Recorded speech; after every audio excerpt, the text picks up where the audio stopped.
আউযু বিল্লাহি মিনাশ শাইতানির রাজিম। সম্ভব হলে গলার ভোল্টেজটাকে আর একটু বাড়ায় দিয়ে বলুন বিসমিল্লাহির রাহমানির রাহিম। রব্বানা ওয়াবআস ফীহিম রাসূলাম মিনহুম ইয়াতলু আলাইহিম আয়াতিকা وَيُعَلِّمُهُمُ الْكِتَابَ وَالْحِكْمَةَ وَيُزَكِّيهِمْ إِنَّكَ أَنْتَ الْعَزِيزُ الْحَكِيمُ.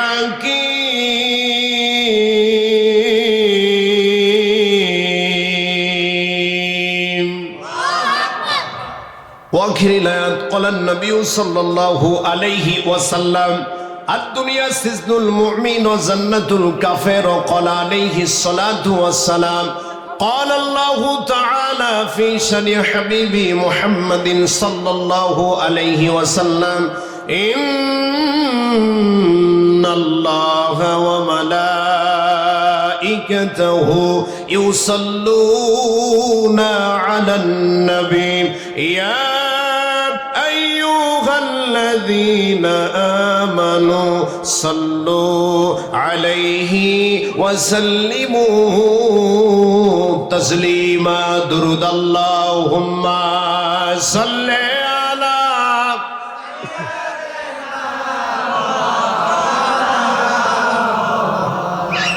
وعلى آله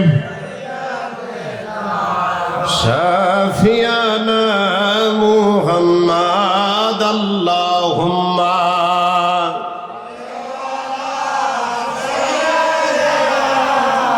مولانا محمد وعلى آله شافينا. প্রভু তুমি বলেছ রাসূল দেবে না, বলনি দেবে না ওমর, বলনি দেবে না হামজা তারিক খালিদ বিজয়ী সময়। প্রভু তুমি বলেছ রাসূল দেবে না, বলনি দেবে না ওমর, বলনি দেবে না হামজা তারিক খালিদ বিজয়ী সময়। আল্লাহুম্মা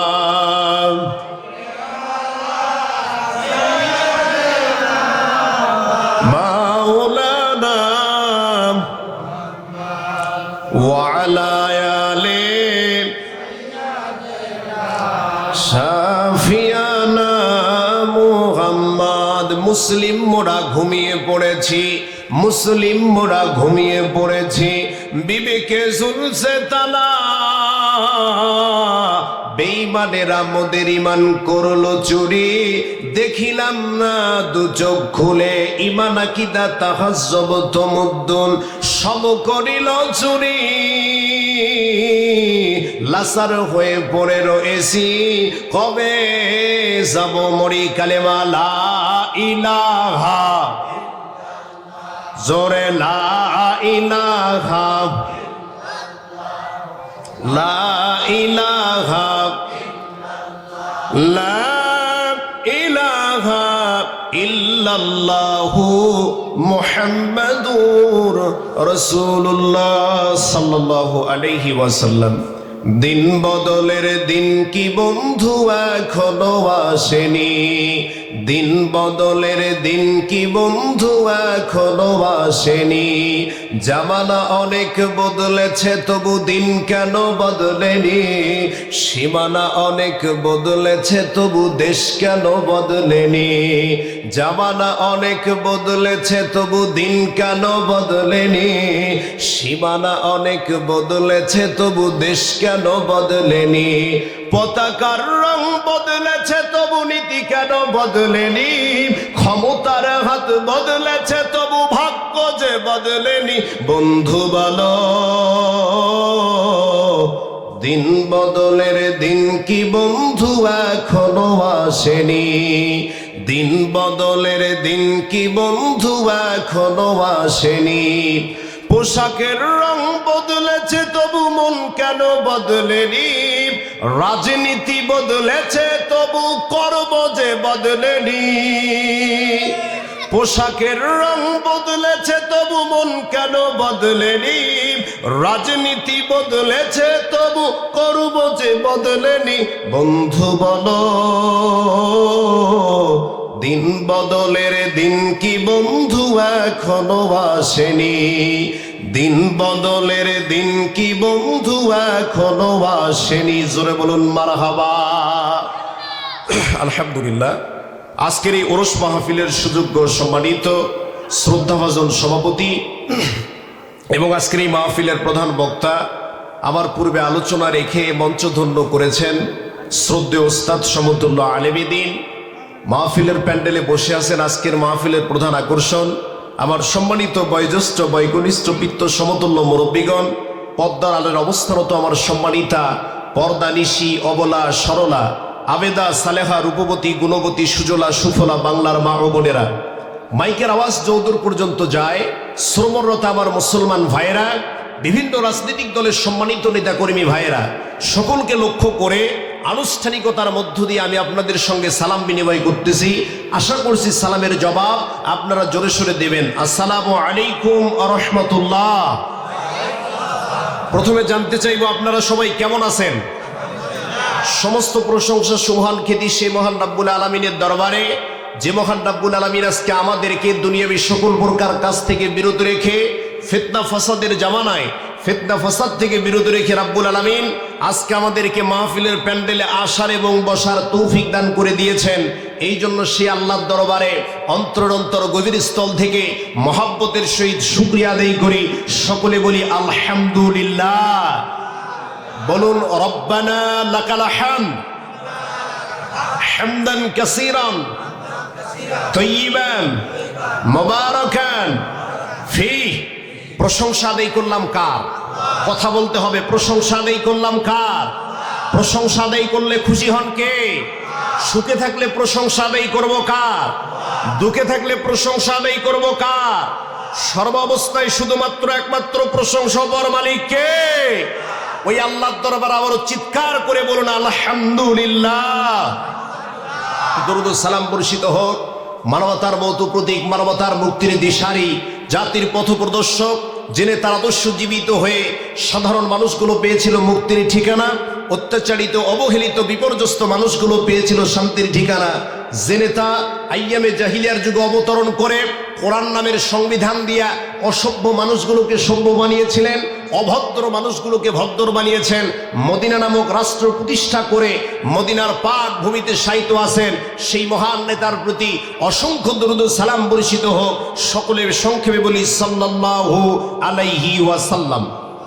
সম্মানিত উপস্থিতিরা আমার, বাহিরের আলোচনা একদম বন্ধ, সরাসরি ডিরেক্ট কোরআন থেকে আলোচনা করব। রাজি আছেন তো আপনারা?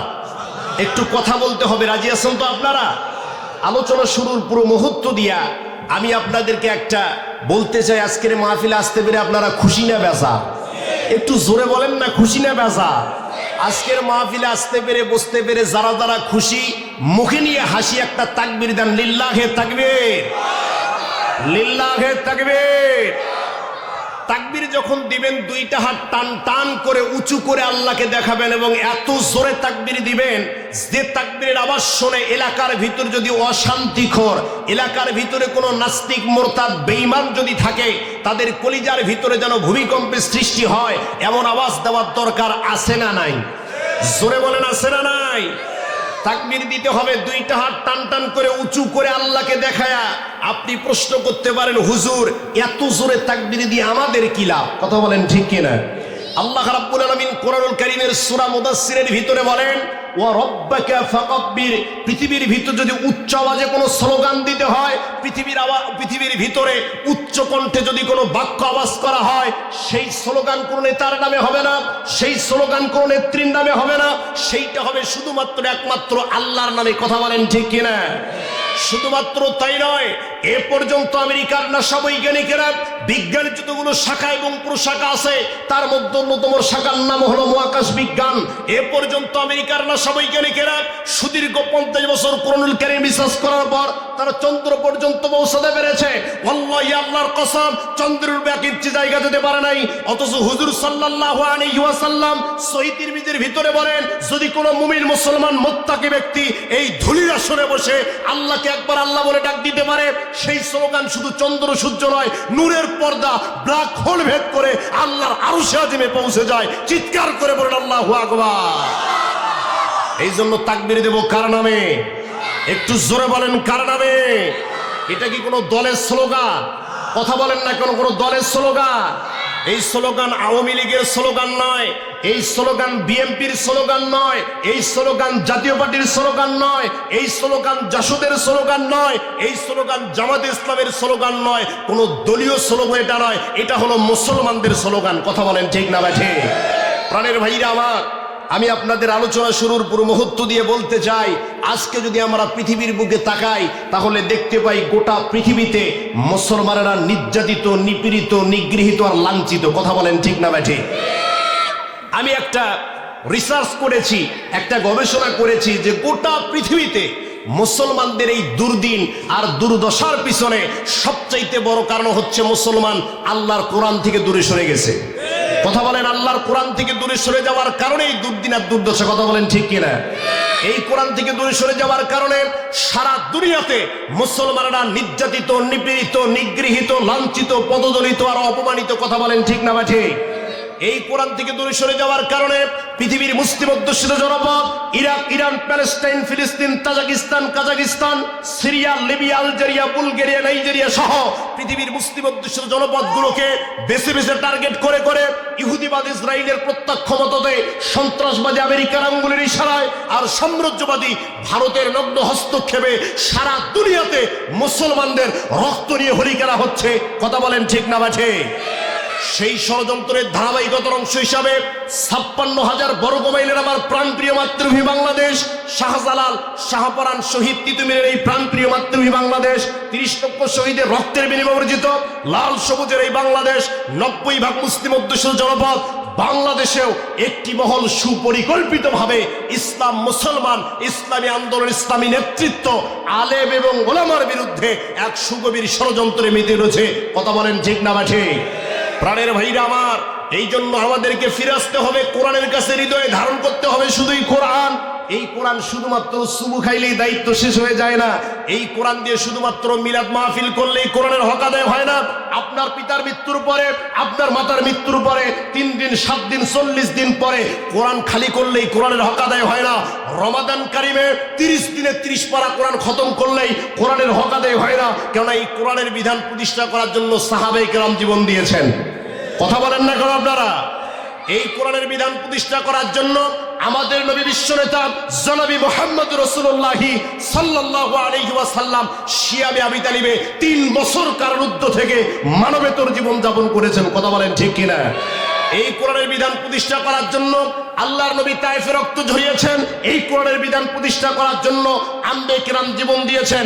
এই কোরআনের বিধান প্রতিষ্ঠা করার জন্য আমাদের ইমামে আজম আবু হানিফা জেলখানার ভিতরে ধুকে ধুকে কারাবরণ করেছেন। কথা বলেন ঠিক না ব্যাঠে? এই কোরআনের বিধান প্রতিষ্ঠা করার জন্য পৃথিবীর বুকে বুকে ইসলাম অধ্যুষিত জনপদগুলোকে, মুসলিম নেতৃবৃন্দগুলোকে একের পর এক ফাঁসির কাস্টে ঝুলতে হয়েছে। এই কোরআনের বিধান প্রতিষ্ঠা করার জন্যই শহীদ হাসানুল বান্না নিজের জীবন দিয়েছেন। এই কোরআনের বিধান প্রতিষ্ঠা করার জন্য সাইয়েদে কুতুব শহীদ হয়েছেন। এই কোরআনের বিধান প্রতিষ্ঠা করার জন্য কোরআনের পাখি, যিনি 50টি বছর সারা বাংলাদেশ কোরআনের দাওয়াত দিয়েছিলেন, সেই কোরআনের পাখি আল্লামা দেলোয়ার হোসেন সাইদিকে বছর পর বছর জালিম সরকার কারাগারের ভিতরে তাকে বন্দি রেখে হত্যা করেছে। মুসলমান কথা বলতেই হবে, ঠিক না ব্যাঠে? প্রাণের ভাইরা আমার, এই জন্য যদি ডাক আসে ময়দানে নামতে হয় এই কোরআনের আন্দোলনের জন্য, রাজি আছেন তো আপনারা? জোরে বলেন, রাজি আছেন তো আপনারা? যদি ময়দানে ডাক আসে কোরআনের বিধান রক্ষার জন্য, আল্লাহর নবীর জন্য, আল্লাহর রাসূলের জন্য, কারা কারা নিজের জানমালকে উৎসর্গ করে, নিজের স্ত্রীকে বিধবা করার মনস্পান্য নিয়ে, নিজের সন্তানকে এতিম করার চিন্তা ভাবনা করে ময়দানে নামতে রাজি আছেন? 2 হাত তুলে আল্লাহকে দেখায়া দেয়। নারে তাকবীর, নারায়ে তাকবীর, নারায়ে রিসালাত, নারায়ে রিসালাত। প্রাণের ভাইরা আমার, এই জন্য আমাদেরকে ফিরে আসতে হবে কোরআনের কাছে। কথা বলেন ঠিক না ঠিক? কোরআনের কাছে ফিরে আসা ছাড়া আমাদের কি আর কোনো রাস্তা আছে? বলেন তো, এই কোরআন ছাড়া কি আমাদের আর কোনো সংবিধান আছে? কোরআন হচ্ছে আমাদের সংবিধান। এখান থেকে আজকে আমরা কথা বলবো। রাজি আছেন তো আপনারা? আলোচনা শুরুর পুরো মুহূর্ত দিয়া আমি আপনাদেরকে প্রশ্ন করতে চাই যে এই যে কোরআনটা আল্লাহ নাজিল করলেন, এই কোরআন কাদের জন্য নাজিল করেছেন? কথা বলেন, একটু কথা বলেন, আমার দিকে দেখেন। এই কোরআন কাদের জন্য নাজিল করেছেন? আমাদের জন্য। কেউ বলতেছেন মুমিনদের জন্য, কেউ বলতেছেন মুসলমানদের জন্য। দেখেন রাব্বুল আলামিন কি বলেন। রাব্বুল আলামিন ডাক দিয়ে বলেন, হাযা বায়ানুল লিন্নাসি ওয়া হুদাও ওয়া মাউইযাতুন লিল মুত্তাকিন। আল্লাহ রাব্বুল আলামিন বলছেন, হাযা বায়ানুল লিন্নাস, এমন একটা বায়ান, এমন একটা কোরআন আমি আপনাদের মাঝে নাজিল করে দিয়েছি। আল্লাহ রাব্বুল আলামিন বলতেছেন, এই কোরআন শুধুমাত্র মুমিনদের জন্য নাজিল করেছি তা নয়। এই কোরআন শুধুমাত্র মুসলমানদের জন্য নাজিল করেছি তা নয়। এই গোটা কোরআন শুধুমাত্র ইহুদিদের জন্য নাজিল করেছি তা নয়। এই কোরআন শুধুমাত্র নাসারাদের জন্য নাজিল করেছি তা নয়। আল্লাহ রাব্বুল আলামিন ডাক দিয়ে বলেন, হাদা বায়ানুল লিন্নাস, পৃথিবীর ভিতরে যতগুলো মানুষ আছে, যতগুলো বুঝসম্পন্ন মানব মণ্ডলী আছে, প্রত্যেকটা মানুষের জন্যই আমি আল্লাহ পাক রাব্বুল আলামিন এই কোরআনটা নাজিল করে দিয়েছি। এরপর আল্লাহ রাব্বুল আলামিন বলছেন, ওয়া হুদাও ওয়া মাউইযাতুল লিল মুত্তাকিন, এই কোরআন থেকে তারা হেদায়েত লাভ করবে। ওয়া মাউইযা, এবং কোরআন থেকে উপদেশ গ্রহণ করবে যারা আল্লাহ ভীরু হবে। এভাবে মিসকল মারলে হবে না তো। যারা আল্লাহ ভীরু হবে, এই কোরআন থেকে তারা উপদেশ গ্রহণ করবে এবং এই কোরআন থেকে তারা হেদায়েত লাভ করবে। প্রাণের ভাইরা আমার, আল্লাহ রাব্বুল আলামিন কোরআনুল কারীমের ভিতরে জানায়া দিয়েছেন, এই কোরআন এসেছে মানুষদের হেদায়েতের জন্য। কথা বলেন ঠিক কিনা? আলোচনার মাঝখানে চলে যাচ্ছি। এই কোরআন মানুষকে হেদায়েতের জন্য আল্লাহ রাব্বুল আলামিন নাজিল করেছেন। কোরআনুল কারীমের যদি আপনি তাফসীর করতে যান, তাহলে 6টা উসুলের উপরে আপনাকে তাফসীর করতে হবে। শুধুমাত্র 6টা উসুল নয়, 3টা বিষয় মোটামুটি জ্ঞান আপনার থাকা লাগবে। এরপরে তাফসীর করবেন। এই উসুলগুলোর ভিতরে প্রথম যে উসুল আছে সেটা হচ্ছে কোরআনের একটা আয়াত আর একটা আয়াতের তাফসীর করে। কোরআনের একটা আয়াতের ব্যাখ্যা আর একটা আয়াতের ব্যাখ্যা দ্বারা করতে হয়। আল্লাহ রাব্বুল আলামিন এই হিদায়াতের ব্যাখ্যা সম্পর্কে কোরআনুল কারীমের অন্য আয়াতে কারিমার ভিতরে জানায় দিয়েছেন, আল্লাযীনা ইয়াসতামিউনাল কওলা ফায়াত্তাবিউনা আহসানাহু উলাইকাল্লাযীনা হাদাহুমুল্লাহ।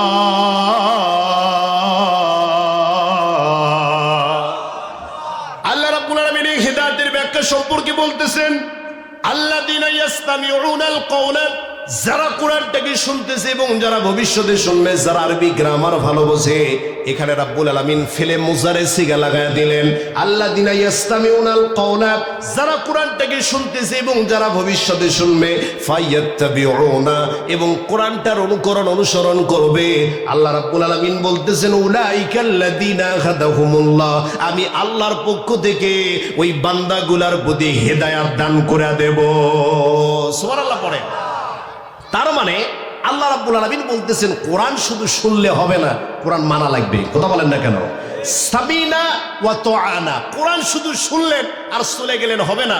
কোরআন শুনতে হলে আপনাকে কোরআন মানতে হবে। কেন আল্লাহ বলতেছেন, আল্লাযীনা ইয়াসতামিউনাল কওলা, যারা কোরআনটাকে শুনতেছে, ফায়াত্তাবিউনা, এবং কোরআনটার অনুসরণ করতেছে। আল্লাহ রাব্বুল আলামিন বলতেছেন, ওই বান্দাগুলার প্রতি আমি আল্লাহ হেদায়েত দান করে দেব। সুবহানাল্লাহ পড়ে। প্রাণের ভাইরা আমার, এখানে যারা আপনারা এসেছেন কোরআন শোনার জন্য, আল্লাহ রাব্বুল আলামিন আপনাদের ব্যাপারে বলতেছেন, যারা ঐকান্তিক প্রচেষ্টার মাধ্যমে কোরআনের কথাগুলোকে মানুষদের সামনে শুনবে, হেদায়েত লাভ করার জন্য যাবে, আল্লাহ রাব্বুল আলামিন বলতেছেন, ওয়াল্লাযীনা জাহাদু ফিনা লানাহদিয়ান্নাহুম সুবুলানা ওয়া ইন্নাল্লাহা লামাআল মুহসিনিন।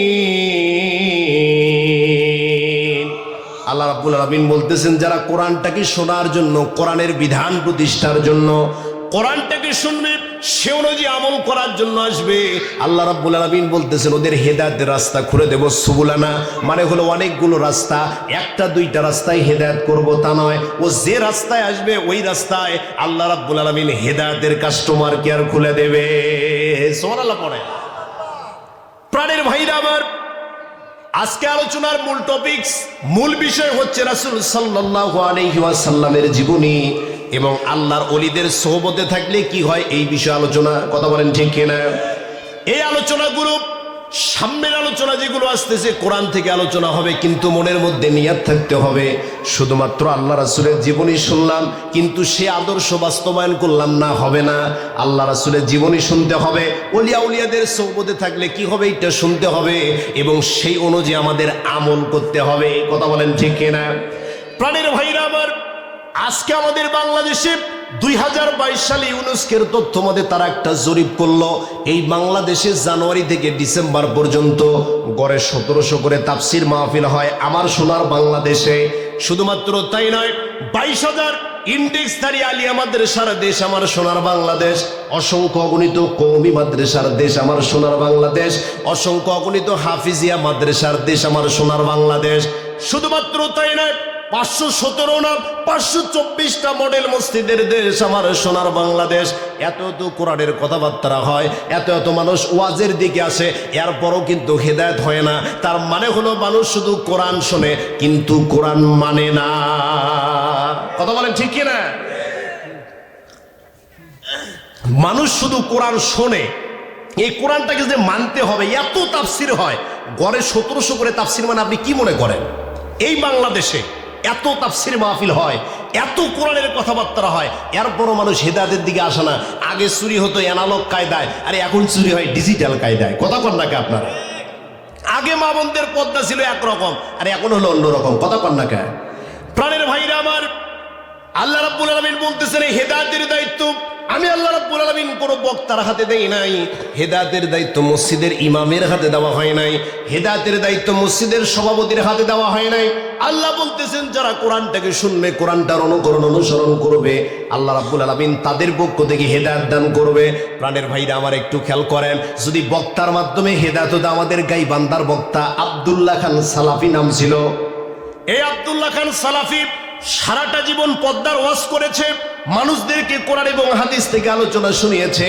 এই আব্দুল্লাহ খান সালাফি 2014 সালে টাঙ্গাইলের জমিতে গিয়ে 14ই নভেম্বর ওয়াজ করতেছে, ওয়াজ করতে করতে স্টেজের উপরে হার্ট অ্যাটাক করে মারা গেছে স্টেজে, পদ্মার ওয়াজ করতে করতে।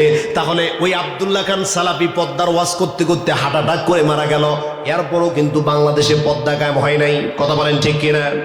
যদি বক্তার মাধ্যমে হেদায়েত পেতে হতো তাহলে এই বাংলাদেশে এত এত কোরআনের তাফসির হয়, এত এত কোরআনের মাহফিলগুলো মানুষ শোনে, এত এত কোরআনের কথাগুলো মানুষদের সামনে উপস্থাপন করা হয়, কিন্তু এই কোরআনের কথাবার্তা বলার পরও কেন মানুষদের মাঝে পরিবর্তন আসে না? নাম্বার 1 কারণ হচ্ছে এই মানুষগুলো শুধুমাত্র আসে বক্তাকে যাচাই করার জন্য। কথা বলেন ঠিক কিনা? বক্তাকে যাচাই করার জন্য। বক্তা যে কি বললো এটা মূল বিষয় নয়, বক্তা কতক্ষণ মজাতে পারলো এইটাই মূল বিষয়। কথা বলেন ঠিক কিনা? প্রাণের ভাইরা আমার, এই জন্য আলোচনার মূল টপিক হচ্ছে আল্লাহর নবী জনাবি মুহাম্মদ রাসূলুল্লাহ সাল্লাল্লাহু আলাইহি ওয়াসাল্লামের জীবনী, তার জীবন থেকে আলোচনা করা, তার জীবনগুলো আমাদেরকে জানতে হবে, এখান থেকে আমাদের শিক্ষা লাভ করতে হবে। প্রাণের ভাইরা আমার, আমরা এমন একজন নবীর উম্মত হয়েছি, আমরা এমন একজন রাসূল পেয়েছি যে রাসূলের উম্মত হওয়ার জন্য পূর্ববর্তী নবীরা পর্যন্ত আল্লাহর কাছে দোয়া করেছিলেন। সুবহানাল্লাহ পড়েন। পূর্ববর্তী নবীরা দোয়া করতেন, আল্লাহ আমাদেরকে যদি নবী না বানায় আখিরি নবীর উম্মত বানাতেন তাহলে আমাদের কপালটা মনে হয় খুলে যেত। আল্লাহ গো যদি আমাদেরকে নবী বানায়া না বানায়া উম্মত বানাতেন আমাদের কপালটা খুলে যেত, সম্মানগুলো বেড়ে যেত। প্রাণের ভাইরা আবার, ইব্রাহিম আলাইহিস সালাতু ওয়াস সালাম আল্লাহর নবীর জন্য দোয়া করেছিলেন। ইব্রাহিম আলাইহিস সালাতু ওয়াস সালাম দোয়া করতেছেন, রব্বানা ওয়াবআস ফিহিম রাসূলাম মিনহুম ইয়াতুলু আলাইহিম আয়াতিকা ওয়া ইউআল্লিমুহুমুল কিতাবা ওয়াল হিকমা ওয়া ইউযাক্কিহিম ইন্নাকা আনতাল আজিজুল হাকীম। ইব্রাহিম আলাইহিস সালাতু ওয়াস সালাম আল্লাহর নবীর জন্য দোয়া করতেছেন, আল্লাহ হে আমাদের রব, তাদের কাছে তাদের মধ্যে এমন একজন রাসূল প্রেরণ করুন যিনি তাদেরকে আপনার আয়াতসমূহ পাঠ করে শোনাবেন, কোরআনের তেলাওয়াতগুলো যিনি মানুষদের সামনে শোনাবেন এবং তিনি মানুষদেরকে কিতাব এবং হিকমত শিক্ষা দেবেন এবং তাদেরকে পবিত্র করবেন। নিশ্চয় আপনি মহাপরাক্রমশালী এবং প্রজ্ঞাময়। সুবহানাল্লাহ পড়েন। ইব্রাহিম আলাইহিস সালাতু ওয়াস সালাম আল্লাহর কাছে দোয়া করতেছেন, আল্লাহ তাদের মধ্যে হতে এমন একজন রাসূল প্রেরণ করুন যে রাসূল মানুষদেরকে কোরআনের আয়াতগুলো পড়ে পড়ে শোনাবে এবং তাদেরকে হিকমত শিক্ষা দেবে। হিকমত মানে হলো কৌশল, এবং তাদেরকে কিতাব শিক্ষা দেবে। শুধুমাত্র তাই নয়, নবীর কাজ হচ্ছে তার উম্মতগুলোকে পবিত্র করবে। ও আল্লাহ, আপনি তাদের মধ্যে হতে এই রকম একজন রাসূল প্রেরণ করুন। আল্লাহ রাব্বুল আলামিন দোয়া কবুল করলেন। আল্লাহর নবী জনাবি মুহাম্মদুর রাসূলুল্লাহ সাল্লাল্লাহু আলাইহি ওয়াসাল্লামকে তার বংশের মধ্য দিয়ে দিলেন। সুবহানাল্লাহ পড়েন। প্রাণের ভাইরা আমার, আল্লাহর নবী জনাবি মুহাম্মদুর রাসূলুল্লাহ সাল্লাল্লাহু আলাইহি ওয়াসাল্লাম যখন জন্মগ্রহণ করলেন, জন্মগ্রহণ করার পর আল্লাহর নবী জনাবি মুহাম্মদুর রাসূলুল্লাহ সাল্লাল্লাহু আলাইহি ওয়াসাল্লামের জন্মের 2 মাস পূর্বে তার পিতা ইন্তেকাল করেছে। কথা বলেন ঠিক কিনা? আল্লাহর নবী যখন পিতা ইন্তেকাল করলেন, আল্লাহর নবী জন্মগ্রহণ করলেন। জন্মগ্রহণ করার পরে আব্দুল মুতাল্লিব দাদা মক্কার ভিতরে ওই মক্কার গিলাফ ধরে দোয়া করতেছে, আল্লাহ আজকে এমন একজন পুরুষ আসবে, ও আল্লাহ খাস করে মাবুদ আমার যে সন্তান আব্দুল্লাহ, এই আব্দুল্লাহর পুত্র আসবে, ও আল্লাহ খাস করে মাবুদ আব্দুল্লাহর সন্তান ভূমিষ্ঠ হবে। দয়া করে মায়া করে আমার যে বৌমা রয়েছে তাকে তুমি সুস্থ রেখো, ভালো রেখো। এইভাবে যখন দোয়া করতেছেন, এমন সময় একজন দাসী সুহাইব একটা সন্তান নিয়ে আব্দুল মুতাল্লিবের কাছে এসে বলতেছেন, আব্দুল মুতাল্লিব আর দোয়া করা লাগবে না, আল্লাহ রাব্বুল আলামিন আপনার পুত্রের ঔরসে একটা চাঁদের মতো ফুটফুটে সন্তান দিয়ে দিয়েছেন। সুবহানাল্লাহ পড়েন। আল্লাহর নবী জন্মগ্রহণ করলেন। মক্কার তৎকালীন রীতি অনুযায়ী 7 দিনের দিন আকিকা করা।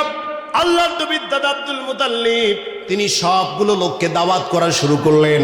এবার যখন দাওয়াত করে চলে আসছে, আসার পরে দাওয়াত খাওয়ার পরে লোকগুলো জিজ্ঞেস করতেছে, আপনার নাতির কি নাম রাখলেন?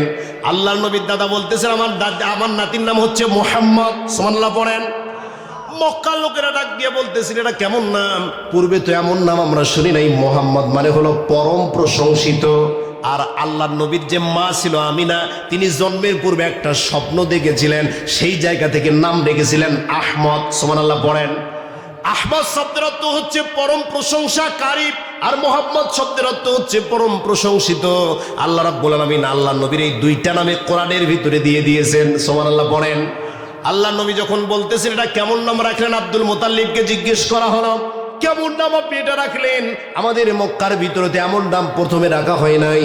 আল্লাহ রাব্বুল আলামিন এই নামের মাধ্যমে বলতেছেন, নবী আমার, আপনার নাম রাখা হয়েছে মুহাম্মদ, মানে হলো পরম প্রশংসিত। আপনি নবী, আমি আল্লাহর যে প্রশংসা। খাতে আম্মাজান হালিমাতুস সাদিয়া বলতেছেন, আমি যখন আল্লাহর নবীকে নেবার জন্য আমিনার কোলের ভিতরে গেলাম, আমিনার রুমের ভিতরে গেলাম, আল্লাহর নবীকে যখন আমার কোলে নিলাম, মনে হলো আসমানের ওই 4টা আমার কোলের ভিতরে ধরা দিয়েছে। আমার মনে হলো আসমানের ওই 4টা আমার কোলের ভিতরে ধরা দিয়েছে। আমি যখন আল্লাহর নবীকে নিয়ে বাহনে উঠলাম, যে বাহন চলতে পারে না, দুর্বল পশু, যে গাধা উঠতে পারে না, বসতে পারে না, ওই গাধা সবার আগে চলে যায়। আল্লাহর নবীকে নিয়ে যখন আমি বাড়িতে গেলাম, বাড়িতে যাওয়ার পরে পুকুরে মাছ বৃদ্ধি পেল, ফসল বৃদ্ধি পেল, গাছে ফলগুলো বৃদ্ধি পেল, যেখানেই যাই রহমত হয়ে যায়। কেন আল্লাহ রাব্বুল আলামিন বলতেছেন, নবী আমার, ওমা আরসালনাকা ইল্লা রাহমাতাল লিল আলামিন, ও নবী গোটা মানব জাতির জন্য, গোটা বিশ্ববাসীর জন্য আমি আল্লাহ পাক রাব্বুল আলামিন আপনাকে রহমত হিসাবে নাজিল করে দিয়েছি। সুবহানাল্লাহ পড়ে। প্রাণের ভাইরা আমার, আল্লাহর নবীকে যখন নিয়ে যাওয়া হলো, আল্লাহর নবী জনাবি মুহাম্মদুর রাসূলুল্লাহ সাল্লাল্লাহু আলাইহি ওয়াসাল্লামকে যখন হালিমাতুস সাদিয়া নিয়ে যে বড় করতেছেন, তিনি বর্ণনা করেন, তিনি বলেন যে অন্য শিশুরা 1 মাসে যে বৃদ্ধি পায়, তাদের শারীরিক গঠন যে বৃদ্ধি পায়, আল্লাহর নবী একদিনেই সেই গঠন বৃদ্ধি পায়। অন্য শিশুরা 1 বছরে যে শারীরিক গঠন হয়, আল্লাহর নবীর 1 মাসে সেটা হয়। সুবহানাল্লাহ পড়েন। আল্লাহর নবীকে যখন তিনি নিচ্ছেন, আল্লাহর নবীর কতগুলো নীতি ছিল সেই ছোট্টবেলা থেকে। আল্লাহর নবী কখনো বাম স্তন থেকে দুধ পান করতেন না, হালিমাতুস সাদিয়ার ডান স্তন থেকে দুধ পান করতেন। এবং তার যে দুধ ভাই বোনগুলো ছিল, এই ভাই বোনগুলোর জন্য আরেকটা স্তন রাখতেন। আল্লাহর নবী ছোটবেলায় থেকে ইনসাফ প্রতিষ্ঠা করেছে। ইনসাফের শিক্ষা আল্লাহর নবী দিচ্ছেন। খবরদার, মানুষদেরকে যা পাও, যেইটা সুযোগ পাও খায়া যাও, পরবর্তী লোক কি পাবে এইটা নয়, তুমি খাও এবং তোমার যে পরবর্তী লোকগুলো আছে তাদের জন্য ইনসাফ প্রতিষ্ঠা করো। কথা বলেন ঠিক কিনা? প্রাণের ভাইরা আমার, আল্লাহর নবী বড় হচ্ছেন।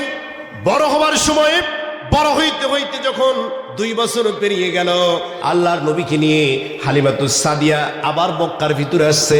আমিনার কাছে ডাক দিয়ে বলতেছেন, মা আমিনা, আপনার সন্তানকে 2 বছর লালন পালন করেছি।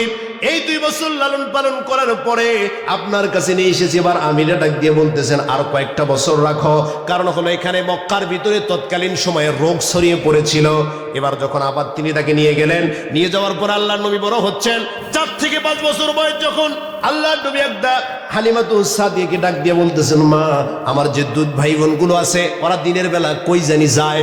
আল্লাহর নবীকে বলা হচ্ছে, বাবা, ওরা যায় হচ্ছে মাঠের ভিতরে ছাগল চড়ানোর জন্য, মেষ চড়ানোর জন্য, উট চড়ানোর জন্য তারা চলে যায়। আল্লাহর নবী ডাক দিয়ে বলেন, মা, আমি তাদের সাথে যেতে চাই, উট চড়াইতে চাই। সুবহানাল্লাহ পড়েন।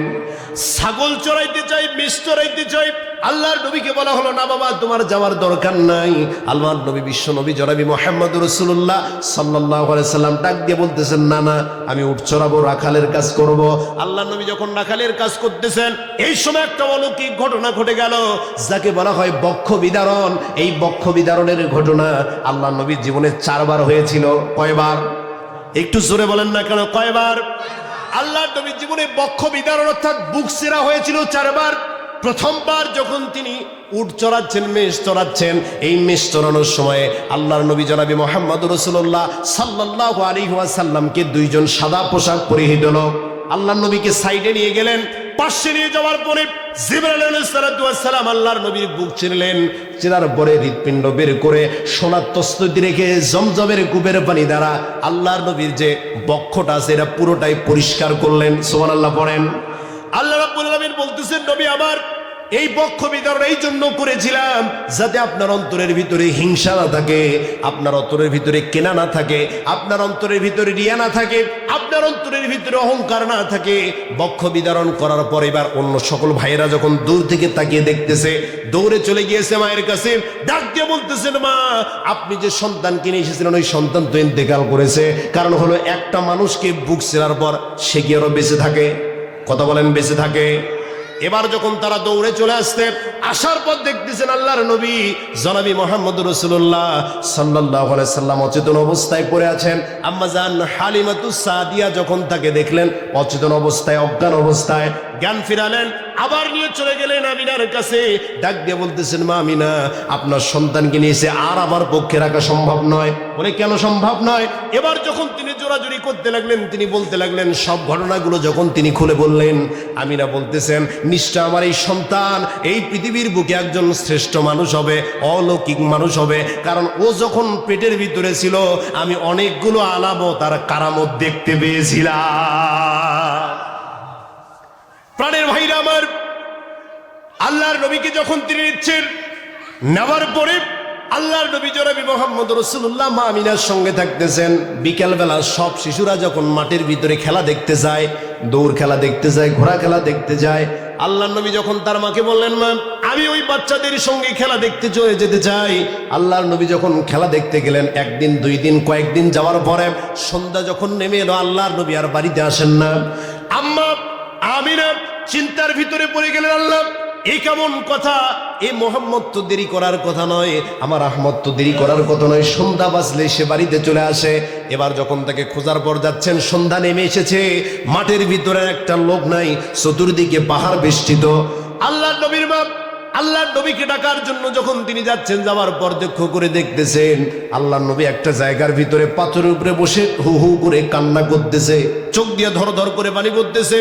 আম্মা জান আমিনা ডাক দিয়ে বলেন, বাবা, এই সন্ধ্যার ভিতরে তোমার বাড়িতে যাওয়ার কথা কিন্তু তুমি বাড়িতে যাও নাই, তোমাকে বাড়ি ফেরানোর কথা কিন্তু তুমি বাড়িতে যাও নাই। কেন যাও নাই? এইখানে বসে কেন কান্না করো? ডাক দিয়ে বলেন, মা আজকে একদিন নয়, 2 দিন নয়, অনেক দিন যাবত এই ময়দানে আমি খেলা দেখতে আসি। ও মা, সন্ধ্যা যখন হয়, বিকাল যখন হয়ে যায়, সবগুলো মানুষ তখন ওই যে মানুষগুলো তখন তার যে সন্তান আছে প্রত্যেকটা সন্তানের নাম ধরে ডাকে। ও মা, ওই সন্তানগুলো দৌড়ে গিয়ে তার কোলের ভিতরে, বাবার কোলের ভিতরে ওঠে। বাবার কোলের ভিতরে ওঠার পর ওই বাবাগুলো সন্তানের মুখে চুমা দেয়, সন্তানের মুখে আদর করে। ও মা, আজকে তো 1 দিন 2 দিন নয়, অনেক দিন যাবত আমার ময়দানে আসি, আজ পর্যন্ত কোনো ব্যক্তি আমাকে মুহাম্মদ বলে একটা ডাক দিল না। আল্লাহু আকবার বলেন। ও মা, আজকে 1 দিন নয়, 2 দিন নয়, অনেক দিন ধরে আমি ময়দানে খেলা দেখতে আসি, আমার বাবা তো আমাকে জীবনে একটাবার মুহাম্মদ বলে ডাক দিল না। ও মা, আমার বাবা কোথায়? আমার বাবা কি নাই? এবার আম্মা জান আমেনা যখন সন্তানের কথা শুনতেছে, চোখ দিয়া ধর ধর করে পানি পড়তেছে, মনে মনে ডাক দিয়া বলেন, মুহাম্মদ রে, তোমার বাবা তো আছে, কিন্তু তোমার বাবা তোমার জন্মের 2 মাস পূর্বে ইন্তেকাল করেছে। সুবহানাল্লাহ পড়ে। প্রাণের ভাইরা আমার, আল্লাহর নবী জনাবি মুহাম্মদ রাসূলুল্লাহ সাল্লাল্লাহু আলাইহি ওয়াসাল্লামকে দাদা আব্দুল মুতাল্লিবের কাছে নিয়ে গেলেন। ডাক দিয়ে বলতেছেন, বাবা আমি আপনার নাতিকে নিয়ে আপনার যে পুত্রের কবর জিয়ারত করতে যেতে চাই। কবর যখন জিয়ারত করার জন্য গেলেন, একজন দাসীকে নিলেন, সুআইবা। এই দাসীকে নিয়ে যখন তিনি যাচ্ছেন কবর জিয়ারত করার জন্য, যখন আল্লাহর নবীকে নিয়ে যাওয়া হলো, নিয়ে যাওয়ার পরে হাদিসের ভিতরে, রাওয়াতের ভিতরে আসছে, আসার পর ডাক দিয়ে বলতেছেন, আমি না, ডাক দিয়ে বলেন, ও বাবা, ওই যে মাটিটা দেখতে দেখা যায়, ওই যে মাটির ভিতরে দেখতে পাচ্ছ, তোমার বাবা ওই মাটির ভিতরে আছে। আল্লাহু আকবার বলেন। আল্লাহর নবী ওই কবরের উপরে বসে হাত দিয়ে মাটিগুলো এইভাবে বোলাচ্ছেন আর বলতেছেন, একটা কবিতা পাঠ করতেছেন, বাবা আমি তোমাকে এত ভালোবাসি, তোমাকে এত অনুভব করি, কিন্তু তোমাকে আমার জীবনে দেখার মতো সৌভাগ্য হলো না। আল্লাহর নবীর কবর জিয়ারত করে আমিনা যখন তার সন্তানকে নিয়ে যাচ্ছেন, এমন সময় আবওয়া নামক স্থানে যখন তিনি আসলেন, আসার পরে লক্ষ্য করে দেখতেছেন আম্মাজান আমিনার শরীরগুলো ঘামা শুরু হয়ে গেছে, অসুস্থ হয়ে গিয়েছেন। আল্লাহর নবী জনাবি মুহাম্মদ রাসূলুল্লাহ সাল্লাল্লাহু আলাইহি ওয়াসাল্লাম সেই ছোট্ট শিশু বারবার তার মায়ের মুখের উপরে যায়, বারবার তার মায়ের কোলে উঠে বলে, মা তোমার এই অবস্থা হলো কেন? আমার বাবা তো জন্মের পূর্বে আমাকে ছেড়ে চলে গেছে। ও মা, তুমি কি আমাকে এখন আমার কাছ থেকে দূরে চলে যেতে চাও নাকি? আমেরা যখন অসুস্থ হয়ে পড়লেন, দাসীকে ডাক দিয়া মা আমার নবীকে যখন তার হাতে তুলে দিলেন, দেওয়ার পরে আল্লাহ নবীর মা যখন ইন্তেকাল করলো, ইন্তেকাল করার পর ওই মানুষগুলো, কতগুলো মানুষের সাহায্য নিয়ে যখন তাকে কবরের ভিতরে রাখা হলো, প্রাণের ভাইরা আবার হাদিসের ভিতরে আসতে, ইতিহাসের ভিতরে আমরা দেখতে পাই, আল্লাহর নবী যখন কবরের ভিতরে তার মাকে রাখছে, আল্লাহর নবী ওই মৃত্যু মায়ের মুখের উপরে বারবার করে চুমু দিচ্ছে আর ডাক দিয়ে বলতেছেন, মা আমি তো আপনার দরদ পাই নাই, ও মা আপনার মহব্বত আমি পাই নাই, আমার বাবাকে আমি হারিয়েছি 2 মাস পূর্বে। ওই মৃত্যু মায়ের মুখে বারবার চুমা দেয় আর ডাক দিয়া বলে, মা আপনি কি আমাকে ছেড়ে চলে গেলেন নাকি?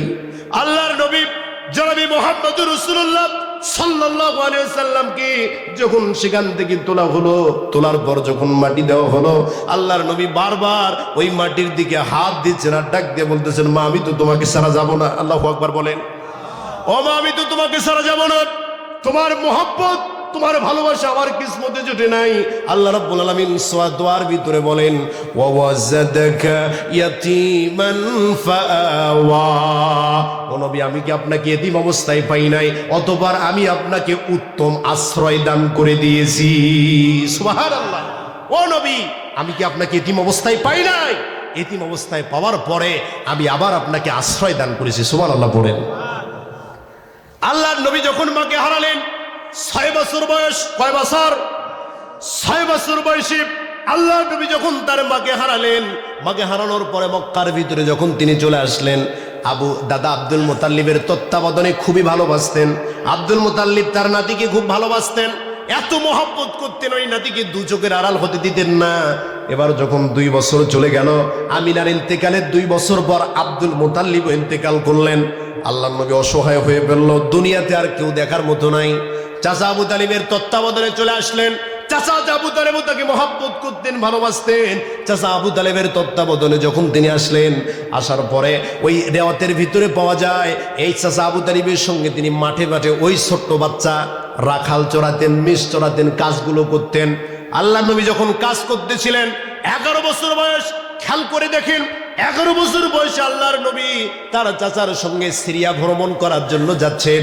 সিরিয়াতে ব্যবসার উদ্দেশ্য যাচ্ছেন। যাইতে যাইতে হঠাৎ করে লক্ষ্য করে দেখতেছেন একটা গির্জা। একটা কি খারাপ লাগতেছে আপনাদের? তাকবীরের একটা লিল্লাহে তাকবীর। আমি মূল আলোচনার দিকে যাচ্ছি, যেহেতু আল্লাহ নবীর জীবনীতে এই প্রথম থেকে একটু শুরু করতেছি, যদিও ঘটনাগুলো আপনাদের জানা, তারপরও একটু করে শোনাইতেছি। খারাপ লাগতেছে আপনাদের? আল্লাহর নবী সিরিয়া যাওয়ার জন্য সিরিয়াতে যখন তিনি যাচ্ছেন, হঠাৎ করে ওই গির্জার ভিতরে বুহাইরা নামক এক পাদ্রী থাকে। ওই বুহাইরা নামক পাদ্রী কোনোদিন কাফেলা দেখলে তিনি বের হয়ে আসেন না, কিন্তু আল্লাহ নবীর যে কাফেলা যাচ্ছে ওই কাফেলাকে যখন তিনি দেখতে পেলেন, ওই কাফেলাকে দেখার সঙ্গে সঙ্গে বুহাইরা পাদ্রী বের হয়ে আসলো। আসার পরে কবিতা পড়তেছেন, ইনি তো আল্লাহ রাসূল, সুবহানাল্লাহ পড়েন। ইনি তো শেষ রাসূল, ইনি তো সেই যুবক যে যুবক গোটা পৃথিবীটাকে নেতৃত্ব দান করবে। এই তো সেই যুবক যে যুবক গোটা পৃথিবীর মধ্যে, যে যুবককে সৃষ্টি না করলে আল্লাহ আসমান সৃষ্টি করতো না, জমিন সৃষ্টি করতো না। এবার যখন তিনি কবিতা পাঠ করতেছেন, চাচা আবু তালেব ডাক দিয়ে বলে, তুমি কি নাকি চেনো নাকি? ডাক দিয়ে বললেন, হ্যাঁ চিনি। বললেন, তুমি তো কোনোদিন মক্কার ভিতরে যাও নাই, কেমন করে চেনো? বলতেছেন, আমি তো মক্কার ভিতরে যাই নাই, কিন্তু উনি এমন পয়গম্বর যে পয়গম্বরের কথা আল্লাহ রাব্বুল আলামিন ইতিপূর্বে যত কিতাব এসেছিল প্রত্যেকটা কিতাবে আল্লাহর নবীর আগমনের বার্তা জানিয়ে দিয়েছে। প্রত্যেকটা কিতাবের ভিতরে আল্লাহর নবীর কথা জানিয়ে দিয়েছেন। তাওরাতের ভিতরে জানিয়ে দিয়েছেন, ইনজিলের ভিতরে জানায়া দিয়েছেন, জাব্বুরের ভিতরে জানায়া দিয়েছেন, আমার নবী আসতেছে, মঞ্চ প্রস্তুত করো, আমার নবী আসতেছে, মঞ্চ প্রস্তুত করো। প্রত্যেকটা কিতাবে জানায়া দেওয়া হয়েছে। এবার ওই ব্যক্তি ডাক দিয়া বলেন, আমরা আপনাকে আপ্যায়ন করতে চাই। কি করতে চাই? আপ্যায়ন করতে চাই, আপনাদেরকে খাবার খাওয়াতে চাই। দাওয়াত যখন তিনি গ্রহণ করলেন, চাচা আবু তালেব দাওয়াত গ্রহণ করার পর আল্লাহর নবীকে ডাক দিয়ে বলেন, বাবা তুমি তো ছোট মানুষ, দাওয়াতে যাওয়ার দরকার নাই, তুমি হলে বাচ্চা মানুষ, তুমি আমাদের মালগুলো দেখাশোনা করো, আমরা মক্কার ভিতরে যারা নেতা শ্রেণী আছি তারা যাই দাওয়াত খেয়ে আসি। আল্লাহ নবী যখন গাছের নিচে বসে ওই মালগুলো দেখাশোনা করতেছেন, বুহাইরা এক এক করে লোক দেখতেছে, কিন্তু কাঙ্ক্ষিত যে লোক ওই লোককে চোখে পড়ে না। আল্লাহু আকবার বলে। এক এক করে লোক যাচাই করতেছে, কিন্তু ওর চিন্তা ভাবনা ছিল আল্লাহর নবীকে আপ্যায়ন করবে, কিন্তু কেমন করে করে, এই জন্য সবগুলো লোককে দাওয়াত করেছে। কিন্তু এক এক করে যখন তিনি দেখতেছেন আল্লাহর নবীকে দেখতে পান না, দু চোখের ভিতরে আল্লাহর নবী আসে না। ডাক দিয়ে বলতেছেন, আপনারা সবগুলো লোক কি এসেছেন? বলতেছেন, হ্যাঁ আমরা তো সবগুলো লোকে এসেছি। বলেন, আমার মন ডেকে বলে মনে হয় আর একজন লোক বাকি পড়েছে। সুবহানাল্লাহ পড়েন। আমার মন ডেকে বলে মনে হয় আর একজন লোক বাকি পড়েছে। আবু তালেব আবার গণনা করতেছেন, ডাক দিয়ে বলেন, আসলে তো সবগুলো লোকে এসেছে। বলতেছেন, আমার মন ডেকে বলে মনে হয় আরো একজন লোক আছে। এবার চাচা আবু তালেব ডাক দিয়ে বলেন, আর একজন লোক বলতে কোন লোক? আমার যে ভাতিজা, ছোট্ট ভাতিজা, ছোট্ট মানুষ, তাকে আমরা আমাদের মালগুলো দেখাশোনা করার জন্য নিয়ে এসেছি, তাকে আমাদের মালগুলো দেখার জন্য রেখে এসেছি। ওই ভাতিজা ব্যতীত যতগুলো মানুষ আছে সবগুলো মানুষ এসেছে, আর তো কোনো লোক বাকি পড়ে নাই। এবার বুহাইরা পাদ্রী মনে মনে ডাক দিয়া বলে, মনে মনে ডাক দিয়া বলে, ওরে বেকুবের দল, আমি তো তোমাদেরকে দাওয়াত করেছি ওই সন্তানটাকে দেখার জন্য, তোমাদেরকে তো আমি কখনো দাওয়াত করতাম না, দাওয়াত করেছি ওনাকে দেখার জন্য। সুবহানাল্লাহ পড়েন। 1000 লোক যদি হয়, যদি কাঙ্ক্ষিত লোক না আসে, মনের ভিতরে কিন্তু একটা কষ্ট থাকে। কথা বলেন ঠিক কিনা? 1000 লোক যে তৃপ্তি দিতে পারে না, একটা লোক ওই তৃপ্তি দিতে পারে, কারণ এটা মানুষের চাওয়া পাওয়া একটা আকাঙ্ক্ষা। কথা বলেন ঠিক কিনা? প্রাণের ভাইরা আমার, আল্লাহর নবীকে নিয়ে আসা হলো। আল্লাহর নবীকে যখন নিয়ে আসলেন, আসার পরে আল্লাহর নবীকে এবার ওই বুহাইরা পাদ্রী নিজে নিয়ে আসতেছেন, ওই উঁচু আসনটাতে বসালেন। আসনটাতে বসানোর পরে অনেক প্রশ্ন করলেন। প্রশ্ন করার পর ডাকতেছেন, ও বাবা আমি তোমার কাছে একটা জিনিস চাই, তুমি কি আবার দিবানি? ডাক দিয়ে বলেন, কি জিনিস চাও? যে জিনিসটা চাই সেইটা হলো, ও বাবা তুমি কি তোমার কাপড়টা একটু তুলবা, আমি তোমার একটু কাঁধের ভিতরে 2টা নজর দিয়ে আমি একটু দেখতে চাই কি অবস্থা। আল্লাহর নবী যখন কাঠটা তুললেন, কাঠটা তোলার পরে আল্লাহর নবীর কাদের ভিতরে মোহরে নবুয়তের সিল মারা ছিল। এই সিল এমন ছিল যে সিল আল্লাহ রাব্বুল আলামিন আল্লাহর নবীর কাদের ভিতরে দিয়েছেন। এবার যখন আল্লাহর নবী কাপড়টা উঁচু করেছে, ওই বুহাইরা পাদ্রী গিয়ে নিজের চুম্বন দিয়ে দিলেন। সুবহানাল্লাহ পড়েন। আল্লাহর নবীর কাদের ভিতরে চুম্বন দিলেন, ডাক দিয়ে বলতেছেন আমি যে ধারণা করেছিলাম আসলেই তুমি শেষ নবী। এবার চাচাকে ডাক দিয়ে বলতেছেন চাচা আবু তালেব রে, এর তত্ত্বাবধানে কি আছো? আবু তালেব বলেন আমি আছি। ডাক দিয়ে বলেন এই সন্তানটাকে কখনোই ওই ইহুদিদের কাছে নিয়ে যাবা না, পারস্যের কাছে নিয়ে যাবা না। ইহুদিদের কাছে নিয়ে গেলে, মুশরিকদের কাছে নিয়ে গেলে এরা নিদর্শন দেখে এই বাচ্চাটাকে চিনে ফেলবে, তারাটাকে হত্যা করবে। খবরদার খবরদার, রোমদের কাছে নিয়ে যাবা না। আল্লাহ রাব্বুল আলামিন কোরআনুল কারীমের সূরা মায়দার ভিতরে জানিয়ে দিয়েছেন মুমিনদের জন্য প্রধান শত্রু হচ্ছে দুইটা। এক নম্বরে হলো ইহুদি, দুই নম্বরে হলো মুশরিক। কথা বলেন ঠিক কিনা? মুসলমানদের জন্য, মুমিনদের জন্য সবচাইতে বড় শত্রু হচ্ছে দুইটা দল, একটা হচ্ছে ইহুদি আর দুই নম্বরে হলো মুশরিক। এই দুইটা দল কখনো মুসলমানদেরকে দেখতে পারে প্রাণের ভাইরা আমার। এই জন্য আমাদেরকে ইহুদি এবং মুশরিকদের সঙ্গে কখনো বন্ধুত্ব করা যাবে? জোরে বলেন যাবে? আলোচনা সামনের দিকে আসতেছে, একটু খেয়াল করেন। আল্লাহর নবী জনাবি মুহাম্মদ রাসূলুল্লাহ বড় হচ্ছেন। বড় হইতে হইতে যখন তিনি যৌবনে পদার্পণ করলেন, আল্লাহ রাব্বুল আলামিন আল্লাহর নবীর সম্পর্কে কোরআনুল কারীমে অনেকগুলো আয়াত নাজিল করে দিয়েছেন। আয়াত নাজিল করার মাধ্যমে আল্লাহর নবীর শ্রেষ্ঠত্ব বর্ণনা করতেছেন। আপনি প্রশ্ন করতে পারেন হুজুর, এই কোরআন থেকে যেহেতু সব বিষয়ের ব্যাখ্যা দিয়ে দেয়, আমি প্রশ্ন করতে চাই আমাদের দয়ার নবী মায়ার নবীর পরে আর কোন নবী আসবে নাকি? প্রশ্ন হতে পারে না? এ কথা বলেন, প্রশ্ন হতে পারে না? আপনি যদি কোরআনুল কারীমের কাছেই প্রশ্ন করেন, কোরআন জানায় দিচ্ছে মাকানা মুহাম্মাদুন আবা আহাদিম মির রিজালিকুম ওয়ালাকিন রাসূলুল্লাহি খাতামান নাবিয়িন ওয়া খাতামান নাবিয়িন ওয়া কানা আল্লাহু বিকুল্লি শাইইন আলিমা।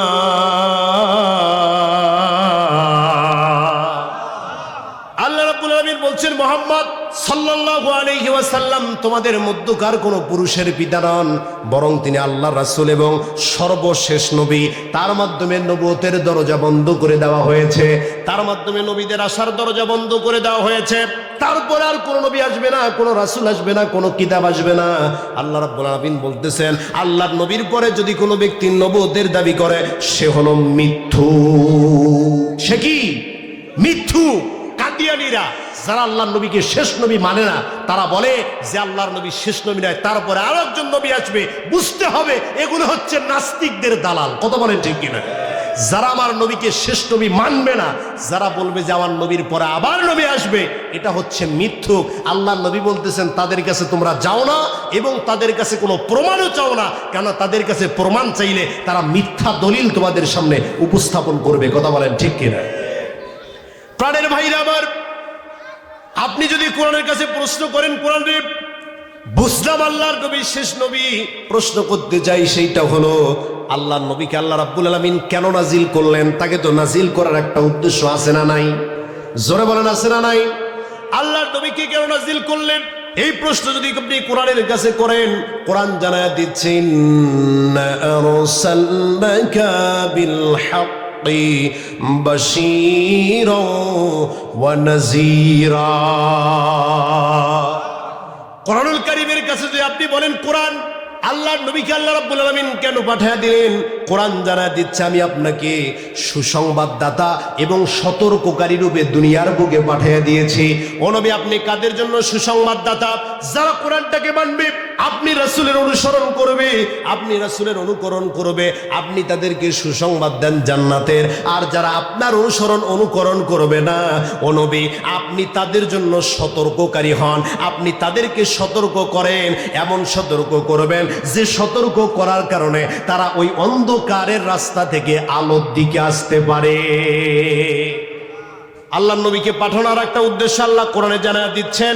কোরআনুল কারীমের সূরা ফাতর আয়াত নম্বর 28 রব্বুল আলামিন বলেন হুয়াল্লাযী আরসালা রাসূলাহু বিল হুদা ওয়া দীনিল হাক্কি লিইযহিরাহু আলাদ দ্বীনি কুল্লিহি ওয়া কাফা বিল্লাহি শাহীদা। আল্লাহ রাব্বুল আলামিন বলতেছেন তিনি ওই সত্তা যিনি তার রাসূলকে প্রেরণ করেছেন 70 দিন সহ, যাতে আপনি কি করতে পারেন, যাতে আপনার দিনকে, ইসলামকে অন্য দিনের উপরে আপনি বিজয়ী করতে পারেন। সুবহানাল্লাহ পড়েন। অন্য দিনগুলোর উপরে যাতে আপনি ইসলামকে বিজয় অর্জন করতে পারেন, এই জন্য আপনাকে পাঠানো হয়েছে। ও নবী আমার, আল্লাহ রাব্বুল আলামিন বলতেছেন, ও নবী আপনাকে আমি সব দিক দিয়ে শ্রেষ্ঠত্ব দান করে দিয়েছি। জোরে বলুন সুবহানাল্লাহ।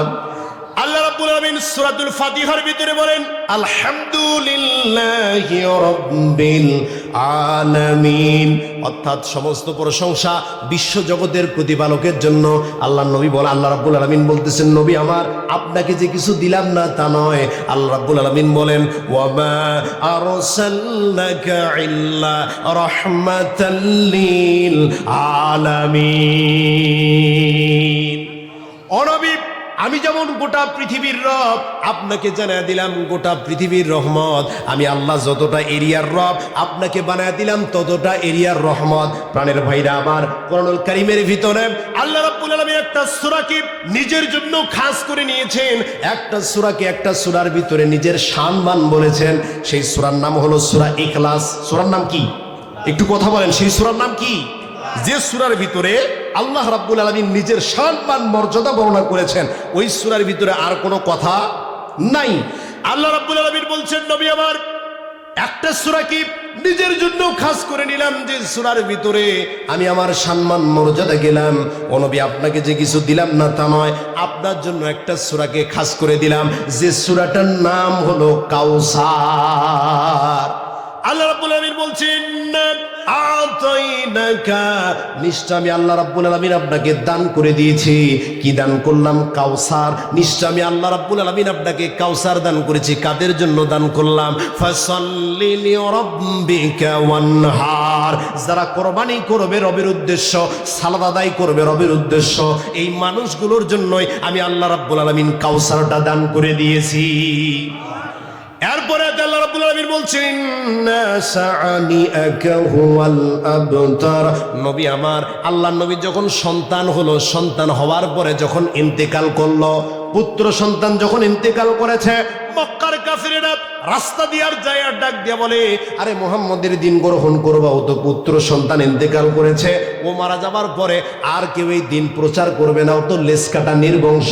আল্লাহ রাব্বুল আলামিন বলতেছেন, নবী আমার, যারা আপনাকে লেজ কাটা বলে, নির্বংশ বলে, ও আপনি নির্বংশ নন, ওরাই হলো লেজ কাটার নির্বংশ। কথা বলেন ঠিক কিনা? ও নবী, কিয়ামত পর্যন্ত যতদিন আপনার উম্মত থাকবে ততদিন আপনার গুণগান গাবেই গাবে। কথা বলেন ঠিক কিনা?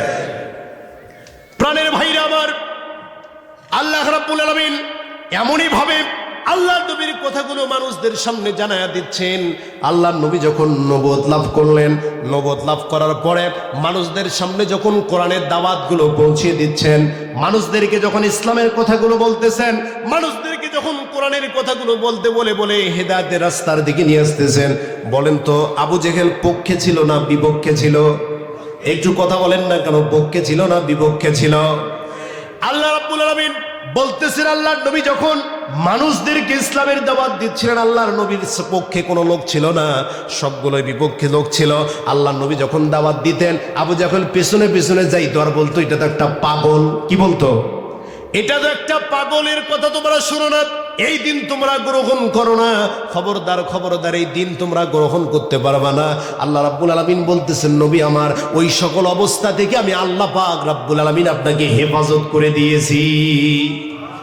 আল্লাহ নবী যখন মানুষদেরকে ইসলামের দাওয়াত দিচ্ছেন, আবু জেহেল যখন সব রকম চিন্তা করে আল্লাহর নবীকে আর থামাতে পারতেছে না, মনে মনে চিন্তা করলো, কেমন করে ইসলামের আলোকে, কোরআন আলোকে নিভিয়ে দেওয়া যায়। এর জন্য কি করতে হবে? বাহিরের দেশে সাহায্য নিতে হবে। আমরা যখন কোনো কাজ করতে পারতেছি না, বাহিরের দেশে সাহায্য নেব। তৎকালীন সময়ে সিরিয়ার গভর্নর ছিলেন হাবিব বিন মালেক। এই হাবিব বিন মালেকের কাছে চিঠি লিখতেছেন, ও বাদশা নামদার, আপনি তো হলেন সবচেয়ে বড় ক্ষমতা।